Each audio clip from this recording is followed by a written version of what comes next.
Kita berdoa Bapak Ibu Saudara. Bapak di surga, terima kasih untuk siang hari ini kami boleh kembali berkumpul bersama-sama di sini untuk mendengarkan kebenaran firman-Mu, pesan-Mu, himbauan-Mu, nasihat-Mu buat kami. Ampuni segala dosa kesalahan kami Tuhan. Biarlah kami layak di hadapan-Mu, duduk diam dalam hadirat-Mu.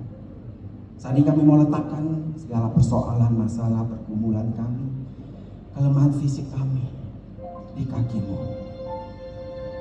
Dan kami siapkan hati dan pikiran kami agar ada ruang yang istimewa untuk Engkau masukkan kebenaran-kebenaran yang dari-Mu saja Tuhan.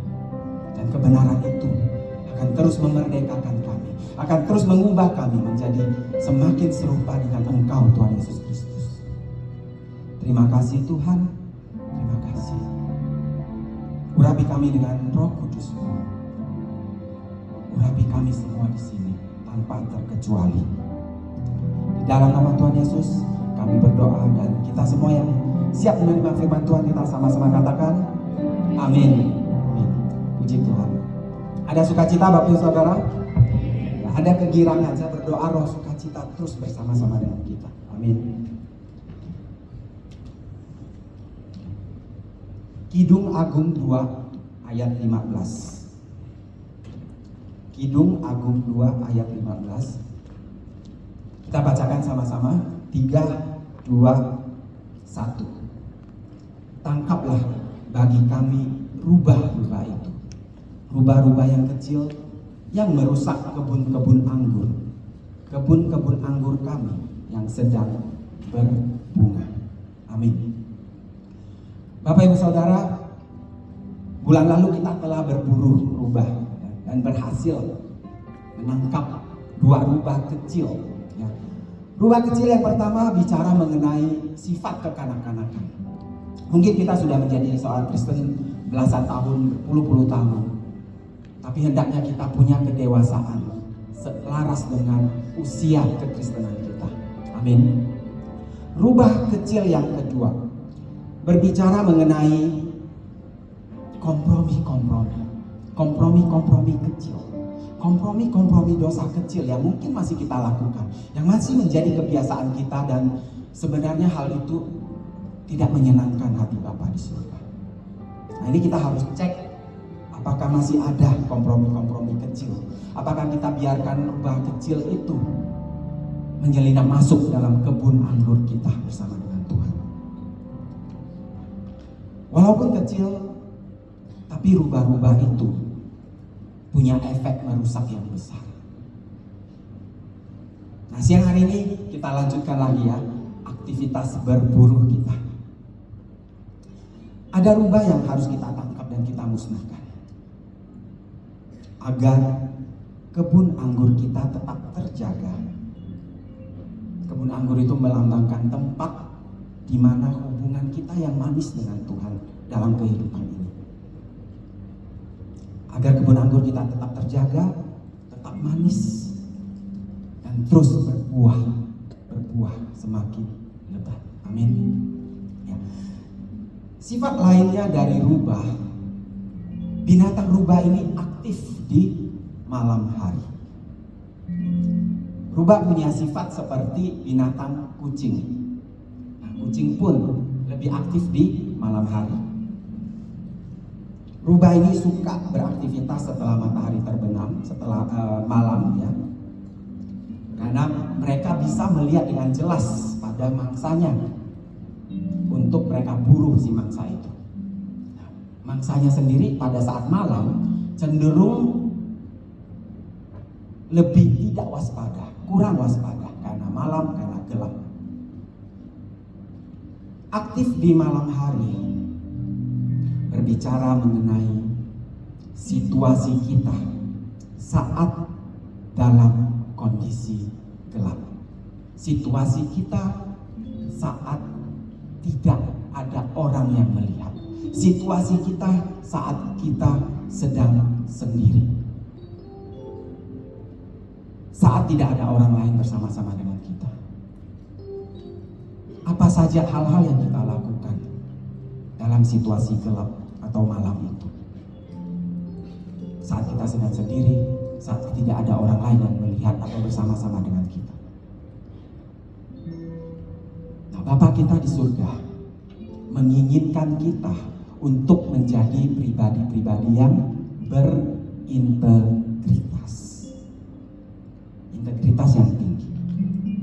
Integritas artinya dimanapun kita berada, dalam situasi apapun, saat siang maupun malam, saat bersama-sama dengan orang lain atau sedang sendiri, saat ada mata yang melihat atau saat tidak ada yang melihat, kita tetap melakukan hal-hal yang baik dan benar, dan kita tidak melakukan hal-hal yang tidak baik, hal-hal yang tidak benar, hal-hal yang tidak terpuji, hal-hal yang curang mungkin. Itulah integritas Bapak Ibu Saudara. Nah, ini berarti kita harus menjadi seorang pribadi yang tidak tergantung pada pandangan orang lain, tidak tergantung pada penilaian orang lain. Kenapa? Karena kita sendiri mempunyai suatu nilai atau prinsip hidup yang teguh dengan standar yang benar. Kita sendiri memiliki suatu nilai prinsip hidup yang kita pegang teguh. Tentunya nilai atau prinsip yang sesuai dengan nilai dan prinsip-prinsip kerajaan Allah, bukan nilai atau prinsip suka-suka kita sendiri, Bapak Ibu Saudara. Nah, karakter yang berintegritas tinggi ini harus ada dalam diri kita. Itulah yang menjaga pola tingkah laku kita dimanapun kita berada, di situasi manapun kita berada.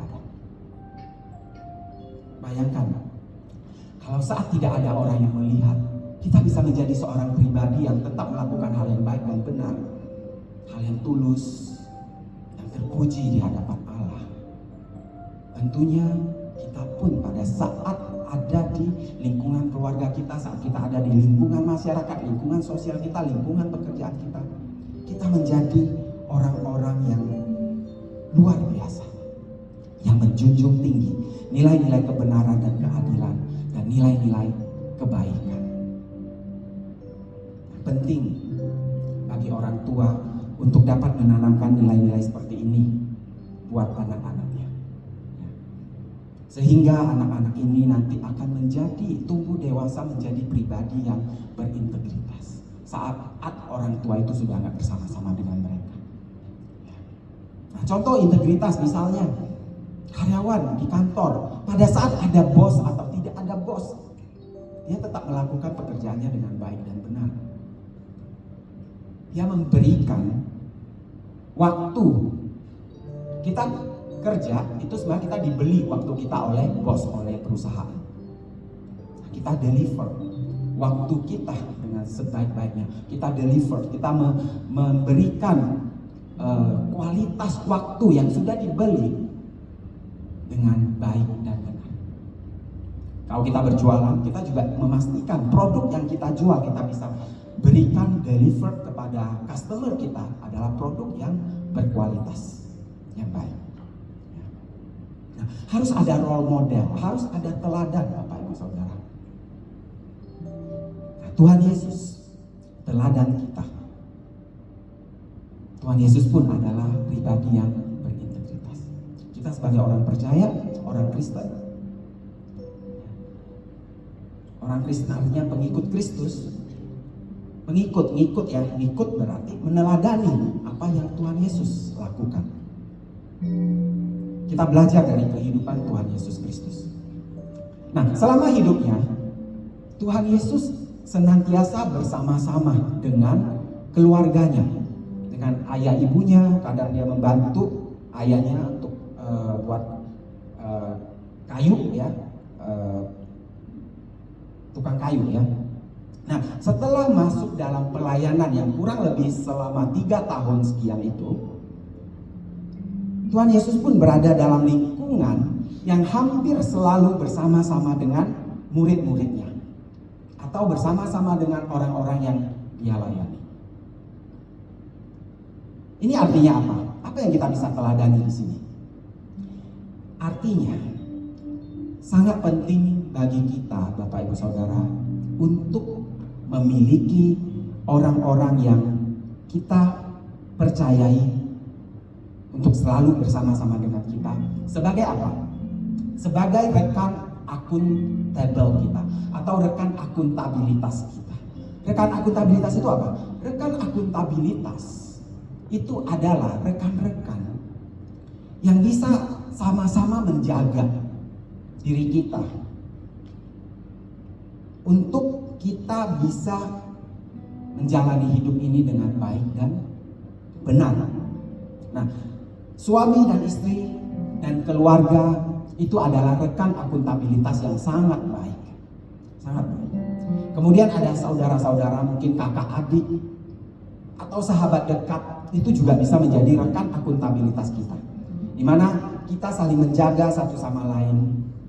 Begitu juga rekan-rekan jemaat, ya saudara-saudara di sini, saudara seiman, kita bisa saling menjaga satu sama lain agar kita tetap dalam jalur kehidupan yang baik dan benar.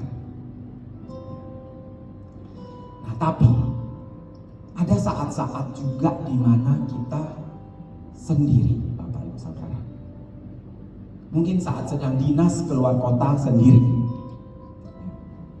Mungkin saat orang-orang yang selalu bersama-sama dengan kita sedang tidak ada di rumah. Kita sendiri. Orang keluarga kita sedang bepergian misalnya.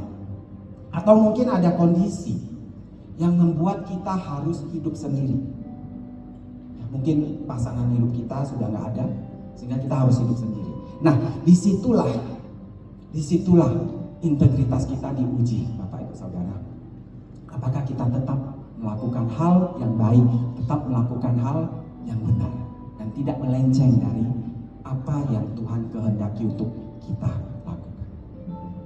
Tuhan Yesus pun ada saat-saat di mana dia sendiri. Tetapi saat sendiri itu Tuhan Yesus lakukan apa, Bapak Ibu Saudara? Saat sendiri Tuhan Yesus memakai waktunya untuk berhubungan dengan Bapa. Di Alkitab dikisahkan Tuhan Yesus menggunakan waktu sendirinya untuk berdoa, berkomunikasi dengan Bapa di surga. Ini juga yang harus kita contoh. Ini juga yang harus kita teladani, Bapak Ibu Saudara. Selain memiliki rekan akuntabilitas, kita juga harus memakai waktu sendiri kita saat sedang tidak ada yang melihat untuk berkomunikasi dengan Bapa kita di surga. Saat sendiri itu kadang godaannya banyak. Tuhan Yesus pun digoda oleh tiga godaan dari iblis pada saat sendiri. Godaan banyak saat kita sendiri. Tapi kalau kita bertekad untuk hidup benar dan kudus di hadapan Allah, maka kita akan tetap memilih untuk berintegritas. Saat dimana tidak ada orang lain bersama dengan kita, saat tidak ada orang yang melihat kita, akan sangat menolong ketika itu dalam kesendirian kita bersekutu, kita berkomunikasi, dan kita berhubungan dengan Allah Bapa kita di surga. Amin, Bapak Ibu Saudara. Nah, kita bangun awareness atau kesadaran akan hadirnya Tuhan dalam hidup kita. Kita ingatkan diri kita kalau kita sedang sendiri, sebenarnya kita tidak semata-mata sendiri, Bapak Ibu Saudara. Karena ada Tuhan yang melihat kita. Karena ada Tuhan yang bersama-sama dengan kita. Nah, ada cara lain yang bisa kita pakai saat kita sedang sendiri dan kita mau melakukan suatu hal.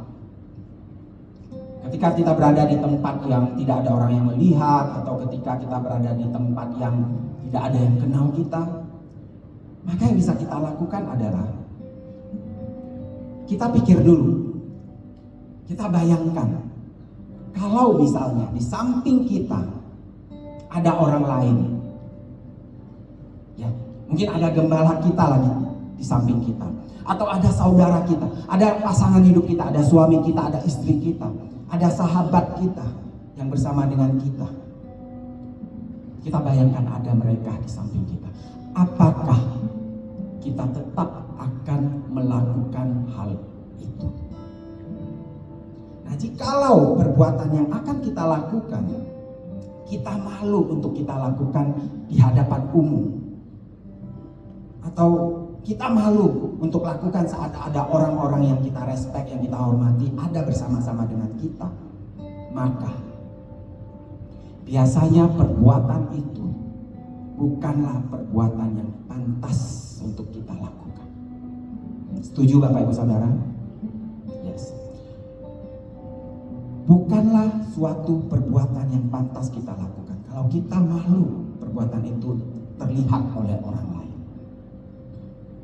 Hal-hal yang kita sampai harus sembunyi-sembunyi untuk lakukan, sudah pasti itu hal yang tidak sepantasnya kita lakukan.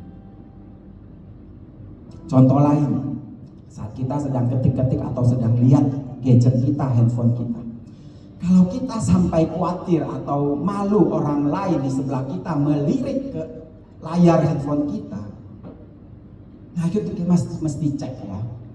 Apakah yang kita buka, apakah yang kita baca, apakah chattingan kita benar adanya atau baik adanya.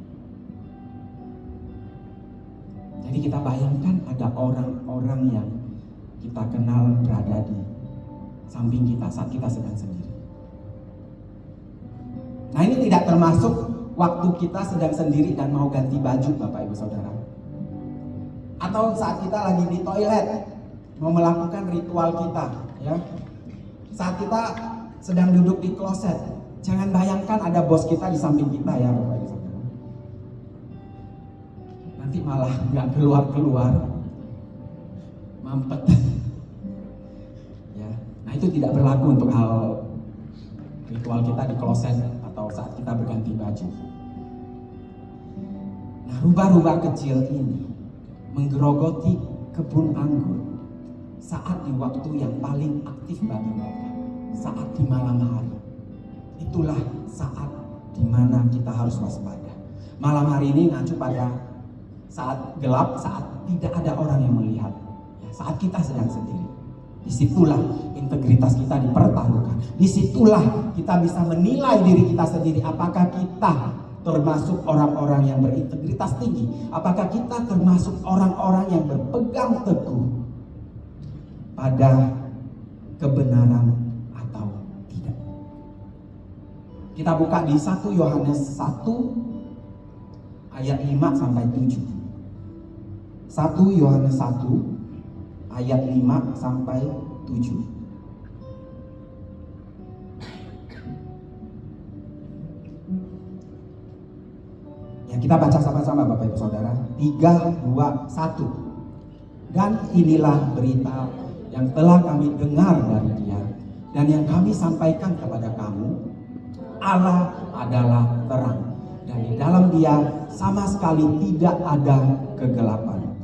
Jika kita katakan bahwa kita beroleh persekutuan dengan Dia, namun kita hidup di dalam kegelapan, kita berdusta dan kita tidak melakukan kebenaran. Tetapi jika kita hidup di dalam terang sama seperti Dia ada di dalam terang, maka kita beroleh persekutuan seorang dengan yang lain. Darah Yesus, anaknya itu menyucikan kita daripada segala dosa. Amin. Amin. Puji Tuhan.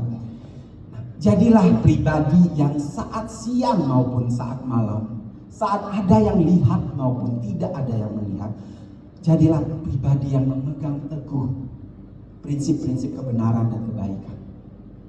Allah kita adalah terang, seperti firman Tuhan katakan tadi.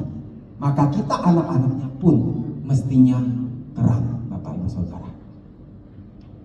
Kalau masih ada area malam, kalau masih ada area-area gelap dalam hidup kita, maka saatnya kita bangkit, beranjak, lakukan hal ekstrim untuk kita beranjak dan pergi dari kegelapan itu, sehingga kita dimerdekakan. Tidak ada tuduhan, tidak ada ganjalan, dan kita tetap bisa bersama-sama dengan Tuhan kita di kebun anggur yang manis itu.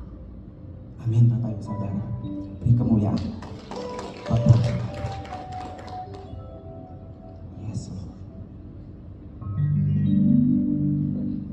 Jagaku Tuhan dalam kebenaran, jagaku dalam kesucian Bapa.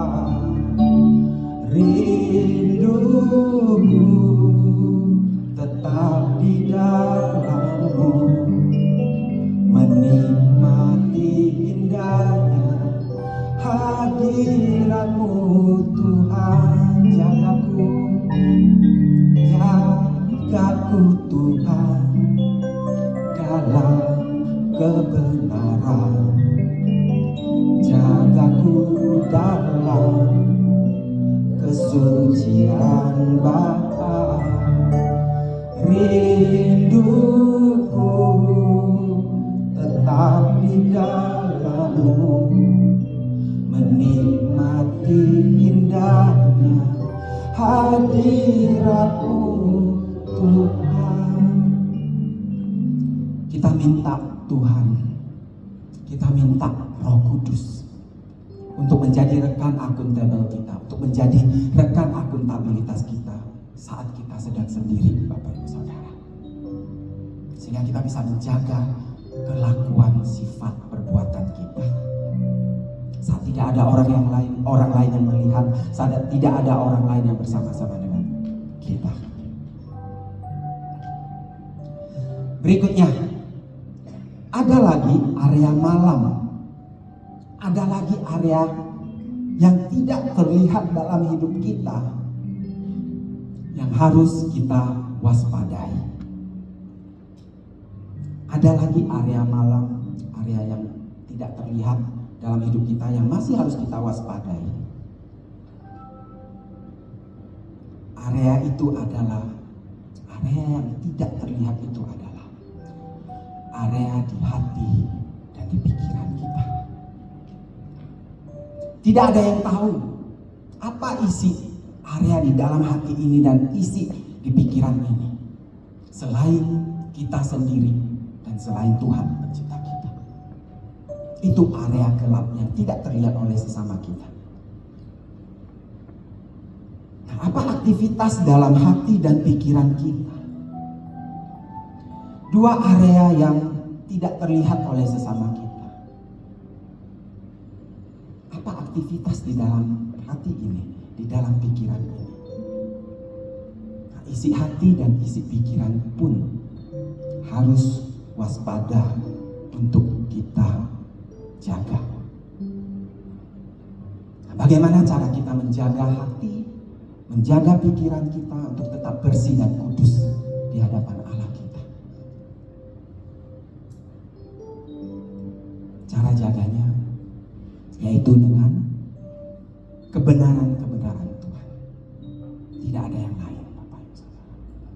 Kebenaran-kebenaran Tuhan yang kita dapatkan melalui khotbah-khotbah, melalui pembacaan firman Tuhan di waktu pribadi kita, lewat membaca buku-buku rohani mungkin, atau zaman sekarang lewat kebenaran-kebenaran atau khotbah-khotbah yang disampaikan lewat YouTube atau media-media online lainnya.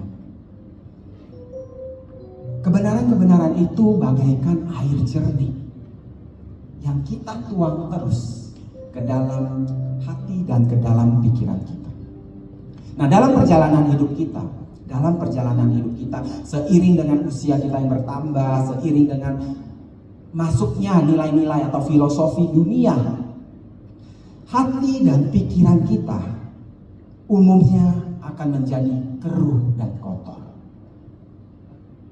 Bayangkan sebuah gelas berisi air yang keruh dan kotor. Nah, hati dan pikiran kita bukan gelas yang bisa kita tuang dan kita buang air keruh kotor itu. Nah, tapi bagaimana caranya kita mengeluarkan air kotor keruh itu di dalam hati kita, di dalam pikiran kita?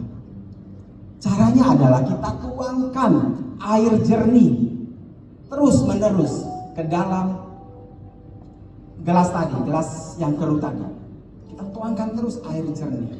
Nah, air jernih itu adalah kebenaran-kebenaran firman Tuhan yang kita dengarkan, yang kita baca. Nah, lama-lama kalau kita terus tuangkan air jernih itu, lama-lama air keruh kotor itu akan meluap, luber.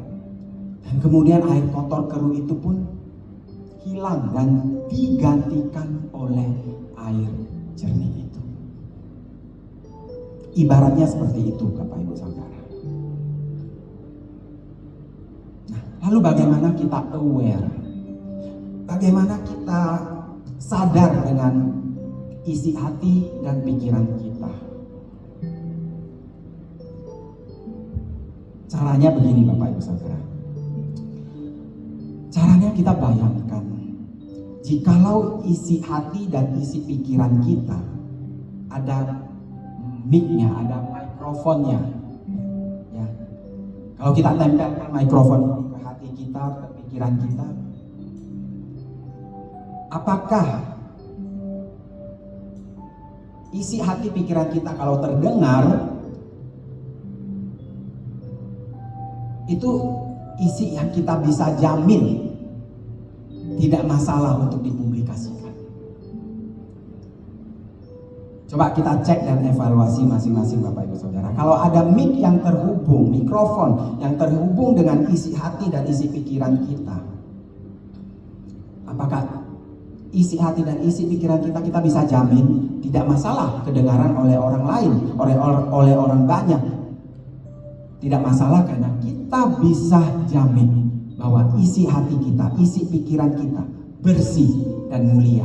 Isi hati kita, isi pikiran kita kudus dan tidak ada hal yang kotor berada di dalam hati dan pikiran kita.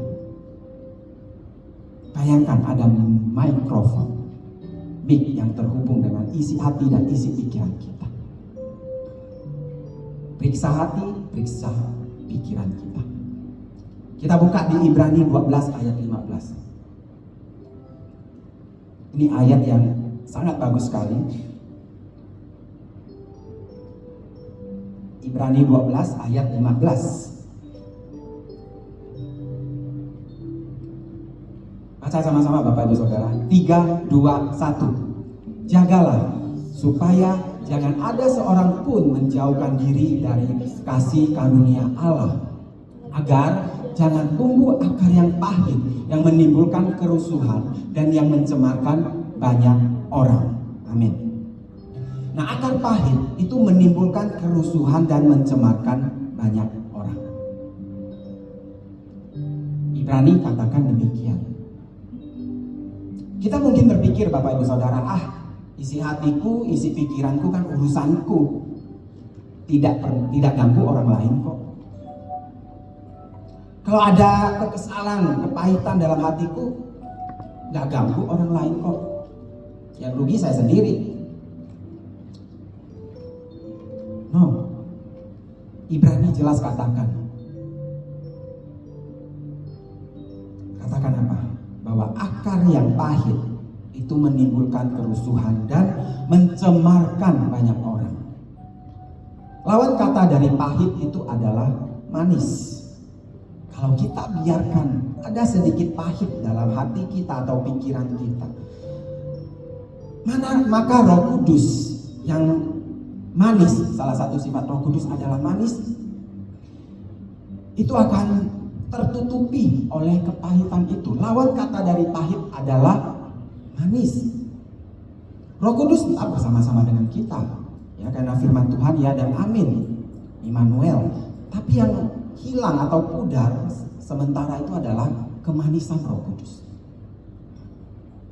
Dan hal itu akan tercermin kalau kita ada pahit, ada kesal, ada amarah dalam hati dan pikiran kita. Hal itu akan tercermin pada apa? Tercermin pada perbuatan kita, senyum kita. Mungkin kita tetap tersenyum, tapi senyumnya tidak tulus. Akan tercermin dari raut muka kita yang tidak lagi memancarkan kasih, tidak memancarkan kemanisan buat sesama kita. Padahal kita sebagai orang percaya harus memancarkan kasih itu, harus memancarkan kemanisan itu. Akar pahit menimbulkan dan mencemarkan banyak orang. Jadi kita tidak bisa katakan lagi, urusan hatiku, urusan pikiranku, urusan gua sendiri. Bisa mencemarkan sesama kita. Nah, Bapak Ibu Saudara, kenapa Tuhan sangat pentingkan isi hati dan isi pikiran kita? Kenapa? Standar kekristenan yang diajarkan oleh Tuhan Yesus begitu tinggi. Nah, jujur, standar tinggi inilah yang membuat salah satu saya begitu bangga, Bapak Ibu Saudara, menjadi orang percaya. Kenapa? Karena kita di sini sebagai orang percaya, kita dipercayai Tuhan. Kita orang-orang istimewa Tuhan yang diberikan standar yang tidak main-main, tidak setengah-setengah. Kualitas tinggi punya, Bapak Ibu Saudara. Allah Bapa mempercayakan kita, anak-anaknya yang istimewa, untuk memegang teguh prinsip-prinsip standar kekristenan yang begitu tinggi, yang tidak dimiliki oleh dunia.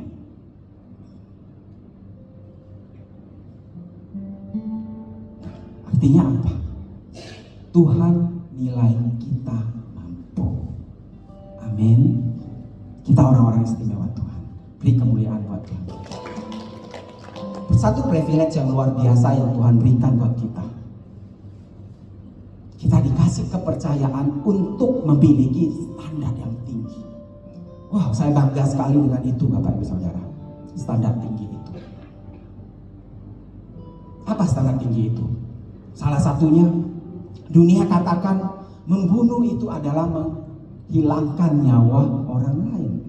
Tapi standar tinggi Tuhan katakan, jika kamu membenci sesamamu, kamu adalah pembunuh. 1 Yohanes 3 ayat 15. Jelas katakan demikian, Bapak Ibu Saudara. Wow, kalau kita ada benci saja sama sesama kita, kita sudah dicap pembunuh oleh firman Tuhan. Lalu contoh lain, dunia katakan berzina adalah ketika seorang melakukan hubungan suami istri di luar ikatan pernikahan yang sakral. Sakral maksudnya Bapak. Kalau sakral itu buat hidupin mati lampu. Dunia katakan berzina adalah melakukan hubungan suami istri di luar ikatan pernikahan yang sakral, yang kudus, yang suci. Tetapi standar tinggi Tuhan katakan, jika kamu melihat seseorang dan menginginkannya, engkau telah berzina. Matius 5 ayat 28. Matius 5 ayat 28. Setiap orang yang memandang perempuan serta menginginkannya sudah berzina di dalam hatinya. Nah, Tuhan berikan standar tinggi ini tidak sekedar kasih aja standar tinggi yang susah untuk dilakukan, tapi Tuhan berikan Roh Kudus yang akan menegur kita. Saat pikiran atau isi hati itu sudah mengarah ke situ, Roh Kudus pasti ingatkan, Bapak Ibu Saudara. Tergantung kepekaan kita pada Dia. Ya. Nah, luar biasa sekali. Siapa yang tahu isi hati kita saat kita sedang tidak suka dengan seseorang atau kita sedang benci seseorang? Kalau kita tidak sampaikan, ya, kalau kita tidak omongkan, nggak ada yang tahu. Siapa tahu? Siapa yang tahu di pikiran kita sedang terlintas, pikiran erotis yang membangkitkan syahwat kita? Gak ada yang tahu, Bapak Ibu Saudara. Hanya kita sendiri yang tahu, dan hanya Tuhan pencipta kita yang tahu tentunya. Nah, adakah hukum di dunia ini yang mengatur tentang apa yang boleh dan apa yang tidak boleh ada di dalam hati kita dan di dalam pikiran kita. Gak ada hukum yang mengatur mengenai hal tersebut. Yang diatur itu adalah efeknya atau dampaknya, Bapak Ibu Saudara. Hukum dunia mengatur efek atau dampak dari apa yang menjadi isi hati dan isi pikiran. Tapi dia nggak bisa mengatur apa yang boleh ada di dalam hati dan di pikiran kita. Nggak melanggar hukum kalau kita punya isi hati yang nggak benar, nggak melanggar hukum kalau kita nggak punya isi hati, isi pikiran yang benar dan baik. Ya. Tapi hukum di dunia ini bisa mengatur efeknya atau dampaknya. Makanya di bidang hukum itu kasus pembunuhan itu biasanya vonis tertinggi dikenakan kalau pembunuhan itu terbukti dilakukan dengan berencana. Pembunuhan berencana. Hukumannya maksimal, Bapak Ibu Saudara. Nah, pembunuhan yang berencana itu dimulai dari niat. Niat itu di mana? Di hati dan di pikiran, dan kemudian disusun dalam satu rencana. Dimulai dari niat, dimulai dari hati, yang kemudian terrealisasikan dalam tindakan kriminalitas pembunuhan itu. Nah, tidak ada hukum di dunia ini yang mengatur isi hati dan isi pikiran kita.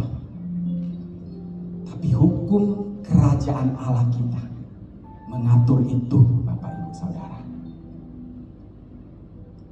Allah kita Allah yang cerdas, sangat cerdas, mengatur semuanya dari akar-akarnya. Karena dia tahu akar-akar atau niat-niat dalam hati dan pikiran kita lah yang menjadi sumber dari perkataan kita, yang menjadi sumber dari perbuatan kita, yang menjadi sumber dari tingkah laku kita.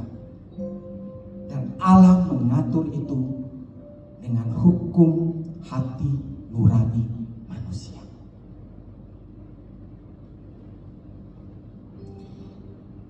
Hukum terutama yang Tuhan tetapkan bagi kita adalah hukum kasih. Nah, Bapak Ibu Saudara, apakah besarnya kasih di hati kita, di pikiran kita, seseorang bisa lihat? Apakah kasih itu bisa dipaksakan sebagai hukum yang mengatur kehidupan bermasyarakat? Nggak bisa. Yang diatur tadi dampaknya, efeknya. Tapi hukum kasih kerajaan Allah kita itu dimulai dari hati dan pikiran kita. Dimulai dari area yang tidak terlihat. Dimulai dari area yang gelap. Siapa yang bisa tahu kita benar-benar mengasihi Tuhan atau tidak? Siapa tahu berapa besar kita mengasihi sesama kita? Tidak ada yang tahu. Tetapi yang bisa ketahuan adalah wujud dari kasih itu. Yang terlihat dari apa? Dari perkataan kita, dari tingkah laku perbuatan kita. Sumbernya tidak terlihat ya. Hati, pikiran, sumber itu tidak terlihat, tapi dampaknya terlihat dan dapat dirasakan oleh sesama kita.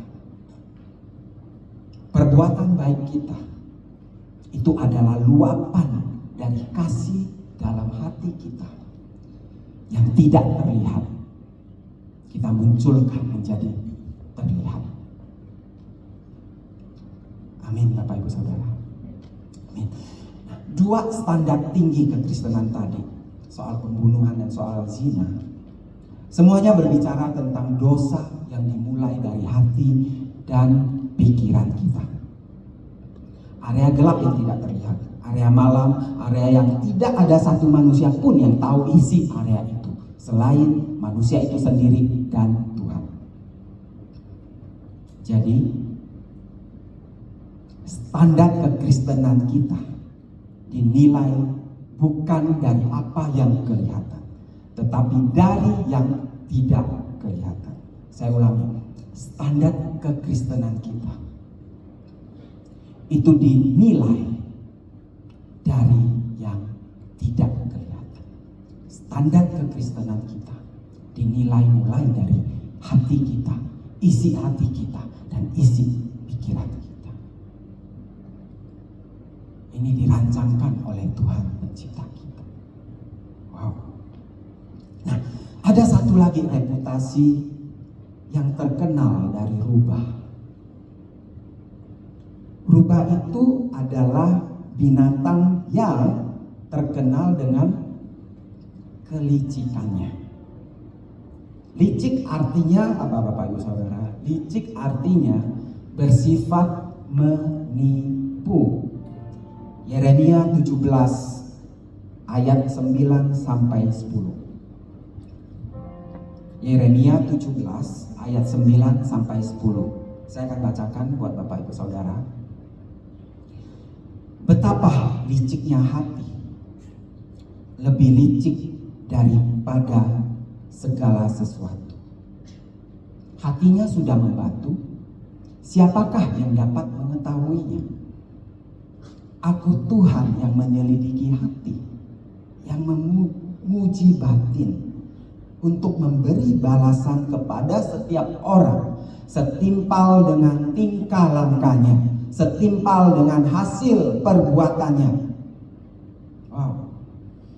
So, tingkah laku dan perbuatan kita dimulai dari hati dan pikiran kita.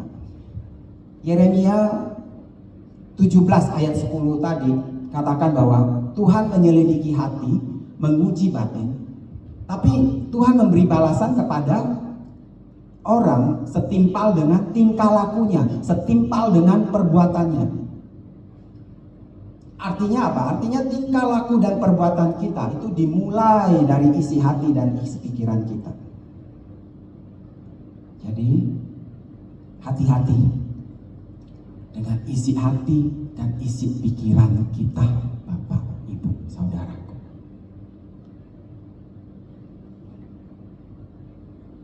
Ya. Ada satu kisah. Ada 3 orang sahabat. Sebut saja namanya si A, si B, dan si C. Mereka sedang jalan-jalan di Bali, di pulau yang indah ini. Si A, si B, dan si C itu nyewa mobil. Ya, biasalah orang ke Bali sewa mobil untuk lebih gampang ke sana sini.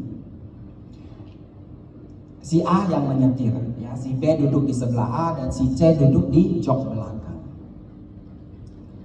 Saat mereka akan menuju ke area Seminyak, arus lalu lintas begitu macet. Nah, di tengah kemacetan itu, apa yang terjadi pada saat kemacetan, Bapak Ibu Saudara? Mobil diam atau jalan pelan-pelan. Kalau motor bagaimana? Wah, gini kan. Motor bermanuver di sela-sela mobil yang tengah berhenti atau berjalan pelan. Ada juga motor yang lewat trotoar, ya. Sering kita lihat di Bali ini. Macet. Motor bermanuver sana sini. Tiba-tiba terdengar suara bruk dari sisi kiri dan 3 orang yang di dalam mobil ini menoleh ke sebelah kiri. Ada apa ini? Ternyata ada salah satu pengendara motor yang menabrak spion mobil yang mereka sewa. Pengendara motor itu berhenti, ketuk kaca mobil. Nah, si A buka dong kaca mobil itu. Pada saat kaca mobil dibuka, si pengendara motor yang menabrak spion itu langsung saja mengeluarkan kata-kata makian. Si A, si B, dan si C tentu saja terkejut, Bapak Ibu Saudara. Loh, dia yang nabrak kok dia yang marah-marah, yang maki-maki malah. Si A pun memarahinya balik. Si B juga ikutan menegur si pengendara motor itu. Mereka beradu mulut beberapa saat.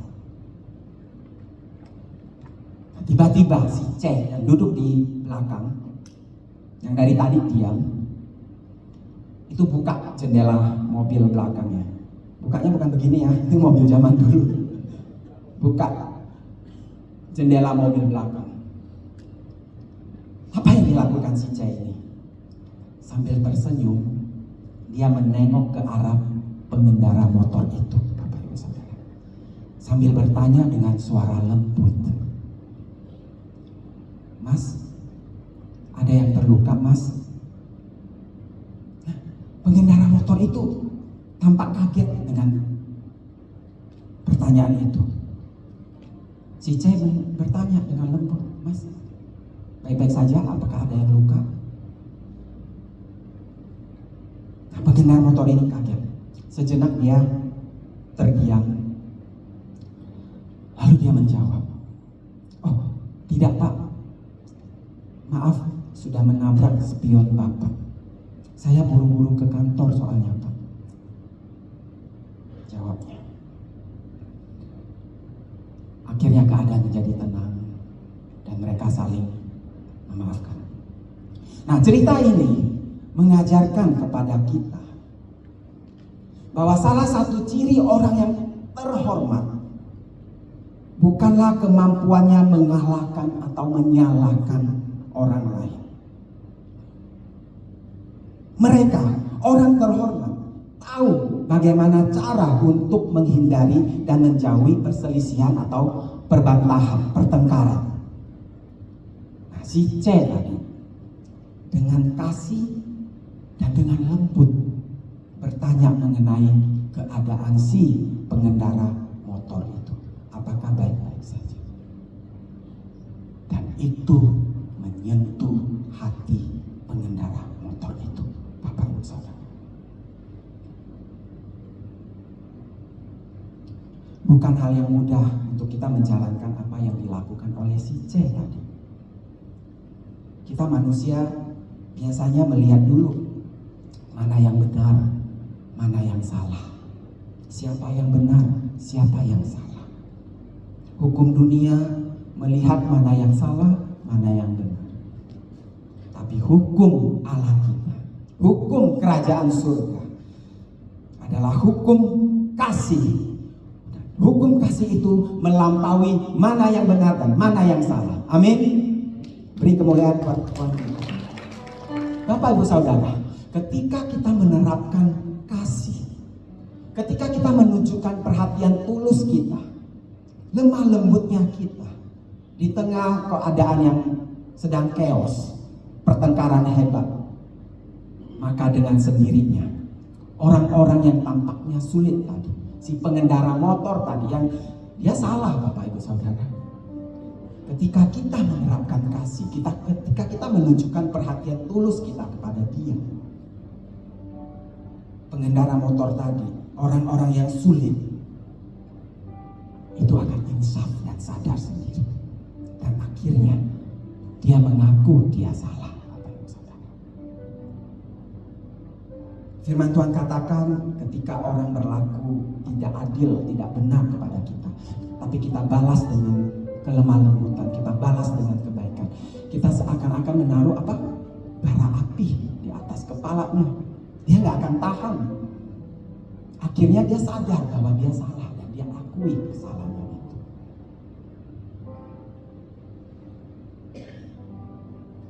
Kita tidak perlu berdebat keras. Tunjukkan dan praktekkan dan ucapkan bahasa kasih itu, Bapak Ibu Saudara. Orang-orang terhormatnya Tuhan. Kita semua di sini orang-orang terhormatnya Tuhan. Amin. Orang-orang terhormatnya Tuhan adalah orang-orang yang memodelkan kasihnya Tuhan bagi sesama kita. Kita di sini semua adalah orang-orang istimewanya Tuhan, orang-orang terhormatnya Tuhan yang punya tugas untuk memodelkan kasih kerajaan Allah kita. Amin. Beri kemuliaan buat Tuhan kita. Saya undang WL singer choir bisa ke mimbar bersama-sama dengan kita.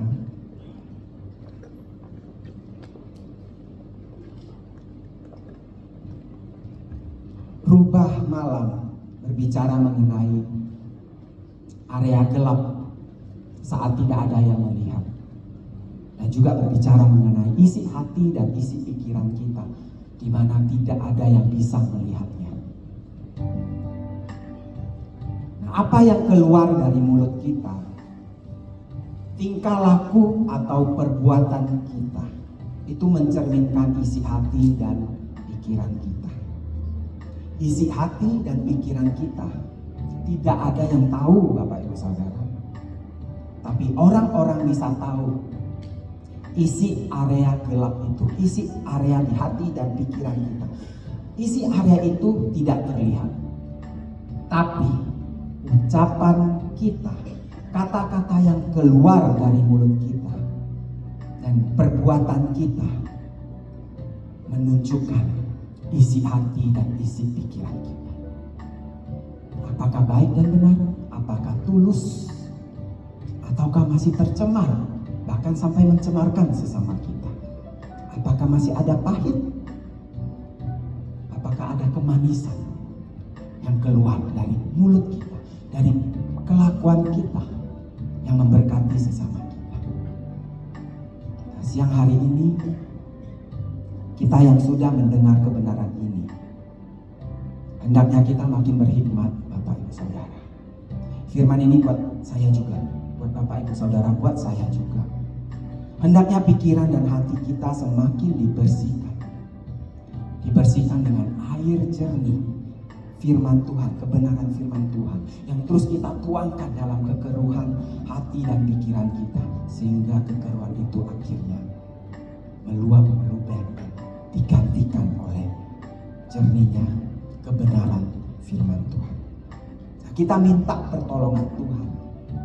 Kita minta pertolongan Roh Kudus menemani kita, menjaga hidup kita, menjaga kita pada saat kita sendiri, kita sedang sendiri dan tidak ada orang lain yang melihat, dan menjaga bersama-sama dengan kita, menjaga isi hati dan isi pikiran kita. Kita bangkit berdiri, Bapak Ibu Saudara. Kita nyanyikan lagu ini.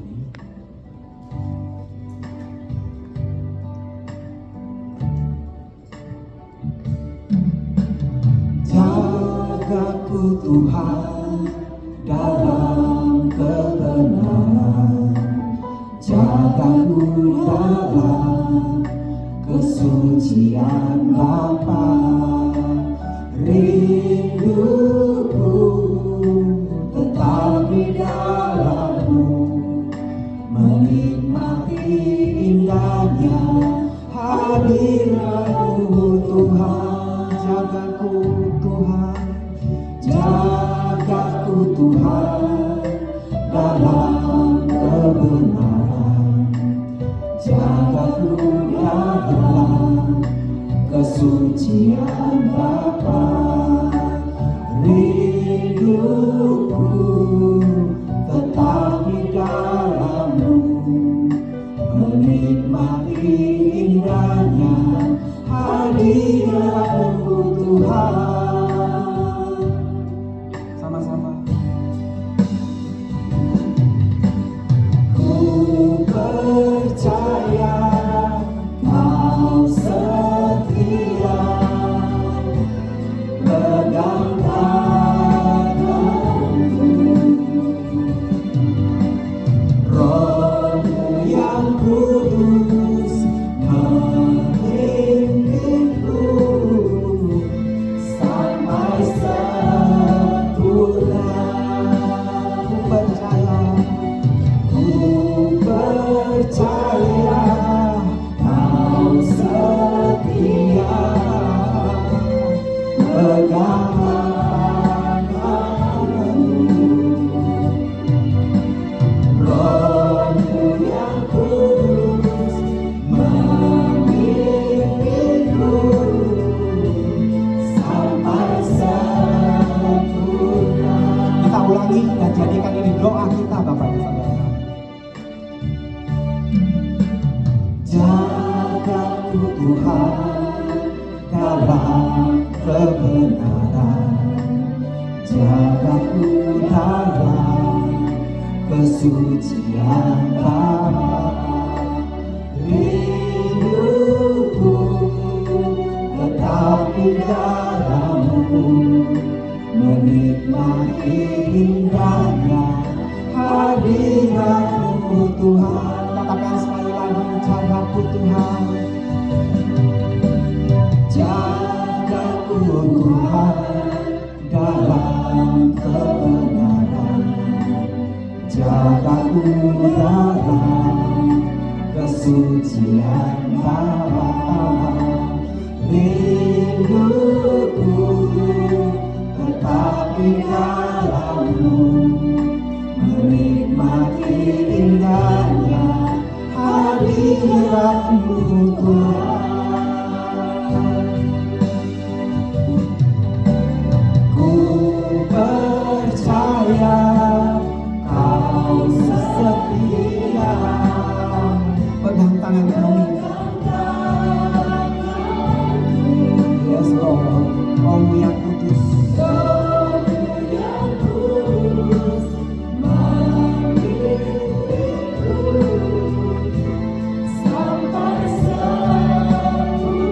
kami percaya Engkau setia Tuhan. Ku percaya Kau setia. Pegang tanganku, Roh-Mu yang kudus memimpinku sampai sempurna. Biar musik saja, kita berdoa, kita tundukkan kepala kita. Bapa di surga, kami telah mendengarkan kebenaran firman, isi hati-Mu, pesan-Mu buat kami di tempat ini. Bukan kebetulan kami hadir di tempat ini Tuhan.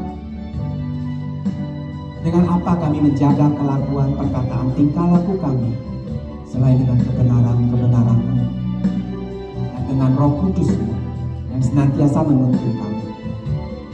Bapa di surga, biarlah kami terus waspada terhadap isi hati dan isi pikiran kami. Biarlah kami tetap waspada saat kami sedang sendiri dan saat gelap tidak ada orang yang melihat. Kami tetap menjaga perbuatan baik dan benar kami. Karena kami tidak pernah benar-benar sendiri. Ada Engkau bersama kami dan kami senang dengan hal itu. Kami bersuka cita dengan hal itu. Jadilah rekan akuntabilitas kami Tuhan, untuk kita bersama-sama bisa berjalan dalam kebun anggur yang manis. Dan kami terus berbuah-buah lebat dalam kehidupan kami, menjadi berkat yang luar biasa buat sesama kami, memodelkan kasih dalam hidup kami kepada sesama kami. Terima kasih, terima kasih. Hamba-Mu berdoa untuk jemaat-Mu, berkati, lindungi, sertai, perlindungan-Mu sempurna. Berkat rohani, berkat jasmani, Engkau terus curahkan buat kami. Sehingga hal itu membuat kami semakin dekat dengan Engkau. Dan kami juga semakin berubah menjadi serupa dengan Engkau, Tuhan Yesus Kristus. Jadi sempurna seperti Bapa kami. Sehingga saatnya Engkau panggil menghadap, kami didapati kudus, tidak bercacat celah di hadapan. Lindungi kami, sembuhkan yang sakit, penuhi kebutuhan-kebutuhan jemaat-Mu, baik jasmani maupun rohani. Berkati keluarga besar kami juga Tuhan. Kami rindu menjadi kesaksian buat mereka, buat teman-teman kami, buat sahabat kami, sehingga mereka diberkati dan boleh mengenal Engkau, Allah kami yang luar biasa. Terima kasih Tuhan, terima kasih. Sangat bersyukur kami atas firman-Mu, atas hadirat-Mu, dan atas Roh Kudus yang Kau karuniakan buat kami. Mari Bapak Ibu Saudara kita yang telah terima firman Tuhan, sama-sama kita katakan amin. Selamat siang dan silakan duduk Bapak Ibu Saudara.